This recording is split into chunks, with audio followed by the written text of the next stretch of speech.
মুসলমানের ছেলে তোমরা ওযু গোসল নামাজ আহা পাত্তাই দেয় না, মা বাবারও কোনো গুরুত্ব নাই। কেল ওই পড়ো, আরো পড়ো আব্বা, আরো পড়ো, বিরাট সার্কি করবা, বিরাট তাল গাছের সমান চাকরি পাইবা, পড়ো। শেষ পর্যন্ত সব পড়ে সেরা এরপরে 12 বছর পরে কাক বুঝি হইতো না, বিদেশ যাও। তো তারে তুড়ি পড়াইলেন কেন? তারে দেওয়ান আবার বিদেশ পাঠান। বুঝা গেল শেষ পর্যন্ত রিজিকের ব্যাপারে ওইটাই কার্যকর হয় যেটা আল্লাহর ফয়সালা। আমাদের ওই বই টই কিচ্ছু হয় না।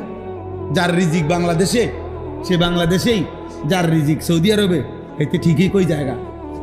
তো কি লাভ হলো? দুনিয়া শেষ পর্যন্ত ওইটাই হয় যেটা আল্লাহ তাআলা যার জন্য যেখানে কি রাখছেন। আমি বিদেশ যাইতে নিষেধ করি না, আমার অর্থ হলো এটা বুঝানো আপনি তারে আখেরাত